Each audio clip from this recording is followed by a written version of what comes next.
And hello, everyone, and welcome back to Cyrus Webb Presents here on Amazon Live. I'm your host, Cyrus Webb. Glad you all could join us once again. Also want to welcome those tuning in on Facebook, on LinkedIn, YouTube, and Twitter. Glad you all could be with us as well. For those who are tuning in on the Amazon Live side, I do want to say a special welcome to you guys. If you're new to us here, make sure you guys do hit that follow button. We have programming here 6 days a week here on Amazon Live. So make sure you guys click either here in this corner or down below to hit that follow button. You will also see the books of today's guests. So you'll see there in the carousel that we have on the side, either Allegra's Shadow, you guys see it there, or you will see Shadow Beginning. You all can see that one there. Our author is Dana Sanders Hill. We're going to talk to Dana not only about her literary journey, but what it's been like for her to share that with all of you. Of course, we want to invite you guys to go ahead and click those books to add them to your reading list, and we'll let you guys know how to stay connected with Dana as well. But Dana, hello to you and welcome to the broadcast.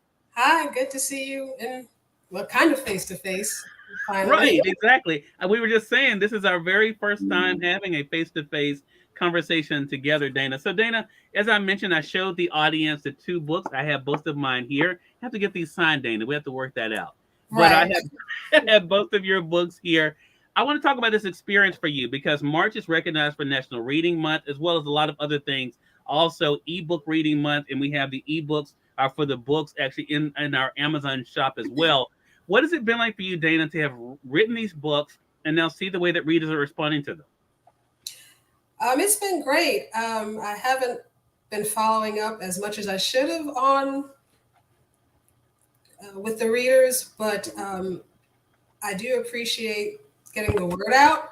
And I have heard some booktuber named Aaron. He does Aaron's Reading Room. He did say that he enjoyed it, and so he appreciated the way I was able to blend romance and suspense, kind of had it balanced, which was a real struggle for me. So I like romance and I like suspense. So I just wanted to see if I could do it. Right. And so Allegra's Shadow was born, and I'm also working on a related book, also. Another romantic suspense.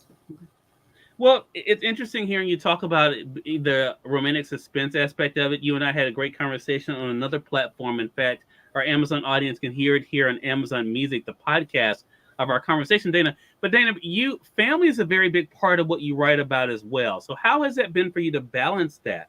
Because I look at your books almost like family dramas. So what has it been like for you to balance, as you were talking about the romantic suspense side, that some pick up on versus what is really in, I think, both Allegra's Shadow as well as Shadow Beginnings, that being the family and the journey of families and the struggles of families? Well, family is where it begins. So that's where your characters get their good, bad, ugly, and different, have their hang-ups, their strengths. And so it just matters whether it's an adopted family or a blood family or family that you adopt or choose when you get older. I just feel it all starts with how you were raised. Yeah. And so just like in real life, right, the choices we make, the people we choose to associate with or not, the professions we choose, I think it all just stems from starting with family. Got you. So with that being said, and because for me, family is such a big part of Allegra's Shadow and Shadow Beginnings, how did Allegra come to you? Because that's how, of course, a lot of us were introduced to you, was through Allegra's Shadow. So how did the character Allegra first come to you? Well, I've always been fascinated with sisterhood. So even though I have a brother and no sisters, women that I've met or even heard in conversations walking past them on the street, I've heard conversations about sisters and whether they're good or bad, or knowing some people who haven't had the best relationships with their sisters, or I know a few that do have really great ones. Mm-hmm. And part of me has always wanted a sister. I thought my life could have been so much different if I'd had a older sister, someone to help me out with certain things. And so it was that wishing that I had a sister that's where Allegra came from. Not the kind of sister I would have wanted, but I wanted to find out from Mariah's point of view what it was like to have an older sister who could be kind sometimes, but for the most part was not, and viewed her as an other in the family because of she has a condition called heterochromia iridium, which is two different colored eyes, and having this beauty that looks down on her because she's not considered as beautiful. And how a lot of times the call comes from inside the house, the pain comes from inside the house before you step outside your house. Right. And so she's dealing with pain inside her house, not just from Allegra, but Allegra took cues from their father. And so Mariah was a fatherless daughter, even though he was in the home. Right. And so I've always been fascinated with father-daughter relationships and mother-son relationships. My father's a girl dad and I'm a boy mom. So I've always been interested about parents and children of the opposite sex. Yeah. And how Iyanla Vanzant, who I'm a big fan of, always says that fathers or girls are looking for either a person a man who's like their father, who's the opposite of their father, or who is a fantasy of what they want their father to be. And fathers are the first, I guess, line of defense for girls, and examples, or father figures anyway, and how they will deal with men, whether they're straight or gay or LGBTQ, however they deal with men in their lives. And then for me, it would be under the father would be a big brother. And so I just wanted to find out, or through Allegra, I wanted to see what it was like to be a not so good sister, like 70% of the time. Yeah. And she was also, I believe, a bit perturbed that Mariah was born, because for almost 4 years she had her parents' attention to herself. So then there's that sibling thing of, I was the eldest and I was the only for these years, and now you come along. And it might have been different if Mariah was born male, but yes, it definitely would have been, at least for the father. But because you're another female, there's a problem, So I just wanted to delve into that because I don't have that experience. Right. And so Allegra was a bit of a challenge because I wanted to be able to write a character that wasn't totally unlikable, even though there were times I'd look at her and say, you are just such a... But I was lucky to have someone read my draft, and she said, I like her. At the same time, I don't like her. So I was glad I was able to make her human. Yeah. Some of the crappy stuff she did. And that's an interesting point, Dana. And I want to say for the readers out there, and for the audience watching us on Amazon Live, but also on the other platforms, that's what's so interesting about what Dana's done, which is why I said the family drama for me, Dana's what sticks out the most outside of everything else, because, like you said, it is where it all starts. And I think even in Shadow Beginnings, we see that more about the makings of, the parents, and kind of, some of the things about themselves too there. But I want to go back to something you said, because I think it's an interesting point, and that is about how daughters sometimes see their dads. And I thought it was interesting, the role of the father, the way you wrote him. Talk to us about that. What was that like for you to decide what type of father you wanted to give these daughters? Well, because of Mariah's pain, I wanted to say, where did that come from? And so it starts with the father and how he treated her and did not treat her versus how he treated Allegra. Allegra was the firstborn and the favorite because she resembled his mother so much. And she also is like a mini female him. The charm, the like achiever personality, the really good looks. You can talk to anybody and just be the life of the party when you want. Kind of be a chameleon in whatever situation that comes up. And so I wanted to say, well, how was this man raised? Okay, he had a very short time with his mother who died when he was young. So he doesn't have that long length of maternal bonding. Right. But he does have adoptive relatives who treated him like a son rather than a cousin. So he did have maternal relationship, but they spoiled him somewhat because they were rich. And so they let him get away with some things, but not others. And so he still grew up in a kind of, this society is patriarchal. So he did get favored because he was born male, just off the bat. Mm-hmm. So he's the type of man who views women as something or for amusement and to pass the time with and make him feel better. But he doesn't think about how they are also daughters and sisters and nieces. Just it's just about him. Right. But that is different for some men will do that with women, treat them as disposable and things to be used and amused by. But if they have a daughter, you better not do it to theirs. Right. And that's how he kind of raised her to be Allegra, to be kind of like think like a man when it comes to relationships and to be competitive.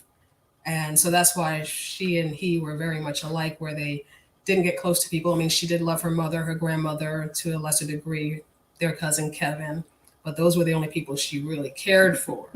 Outside of them, excuse me, everybody else was a potential acquaintance. She never made any real friends like her father did. He had no friends and he was a friend to no one. Mm-hmm. And so that's where she, like I said, she's just a female version of him. Right. So I just wanted to see what that would be like. Gotcha.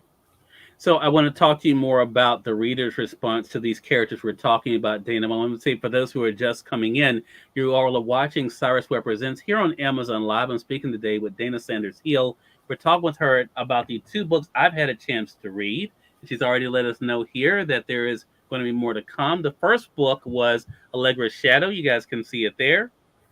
And then she has this book, Shadow Beginnings. Both of them are here on Amazon Live. You all can see them in the carousel. We actually have Shadow Beginnings highlighted now. I'm going to go back to Allegra's Shadow. As you guys can see, you guys can get the Kindle edition there for only $2.99 for both of these. So definitely grab those as we're celebrating ebook Appreciation Month this month for sure, as well as National Reading Month. So you can't go wrong with either one of them. So I want to talk to you about the response then on a different level then. Because I asked you earlier about the literary journey for you, what it's been like for you, Dana. I want to ask you about when you put these characters out to the world, was that an easy thing for you to decide to do? You'd spend so much time fleshing out their stories. You were just laying out for our audience here, kind of getting to know them yourself. What was it like for you to finally be able to share them and see how other people would see them? It was a combination of scary and excitement, wondering how they would be received. And I was glad to say that some women have come up to me and said, I feel like Mariah felt. I have an older sister, very pretty.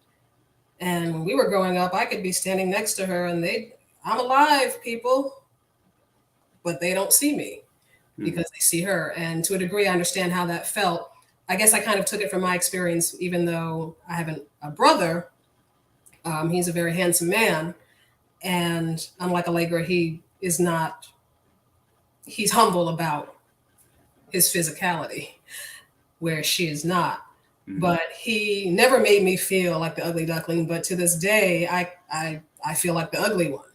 And that's not because of him. It's just because of society and how growing up, I would, excuse me, he could take me to the park or something, and how girls his age would come up and talk to him and try to schmooze me. But as a kid, I knew something wasn't right with the way they were addressing me, even though it came off as polite. Right. It felt like, okay, you're just a stepping stone to get to him since you're standing right here.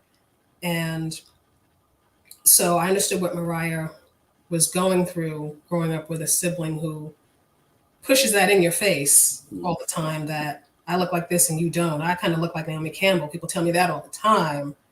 And what do you look like? You're just a weird-eyed freak in this family. You're not beautiful like me. But I came to realize that under Allegra's conceit was a bit of insecurity. Because I'm not saying that all dark-skinned women have this. My mother definitely doesn't. But in her case, it was her father told her, you are beautiful, you're a dark-skinned Black woman. There are going to be more challenges for you. So you have to be more competitive. You have to be more cutthroat to succeed. And so even though she's told, oh, you look like Naomi Campbell, you're beautiful and all this, there's still a part of her that feels like I have to make up for not being lighter skinned. Gotcha. And colorism was something I wasn't raised with in my home. I didn't realize it until I was 19 or 20 that this was something that happened. And I never experienced it outside the home for myself. I was teased for other things, but not because of my skin tone. Right. So that's something that came to me while I was writing her. Like, this is why I do this, because I feel this chink in my armor right here. So I have to cover that. Yeah. And so it was a bit of a challenge because that wasn't my experience being judged by the color of my skin, at least not to my face within the Black community. So I wasn't called brown skin or things like that. So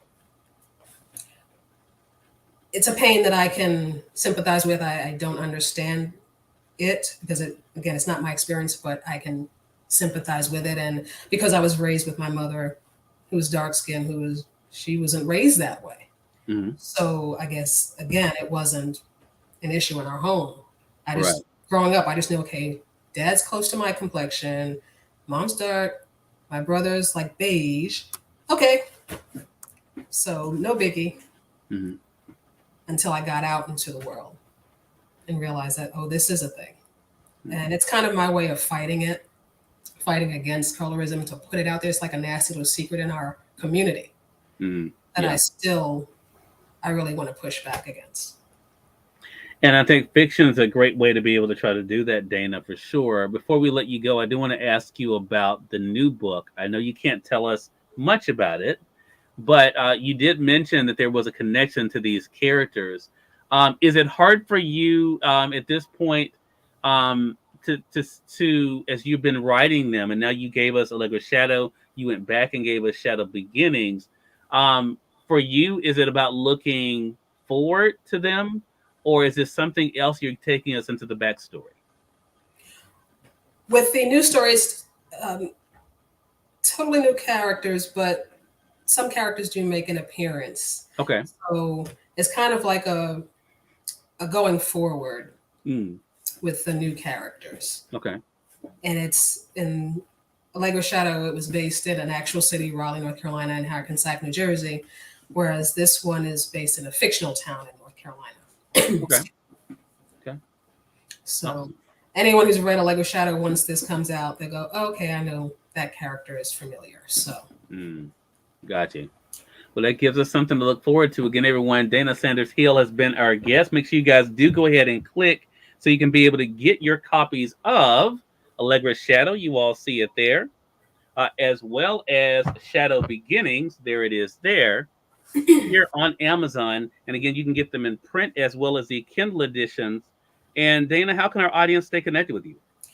I'm on Instagram at Dana Sanders Hill, Twitter at Dana Sanders Hill, Facebook Dana Sanders Hill, uh, Dana Sanders Hill fan page. I just started a YouTube channel, Dana Sanders Writes, and let's see, Instagram, Twitter. So far, those are the ones I'm on right now. Sounds good. We look forward to definitely staying connected with you, Dana. Congratulations to you. And thank you a lot for stopping by. I really appreciate it. All right, thank you. Talk to you soon. All right, thank you. And we thank your audience for tuning in to another great segment of Cyrus Webb Presents here on Amazon Live. Until next time, I'm Cyrus Webb saying thank you all so much for being with us. We'll talk to you soon. Take care.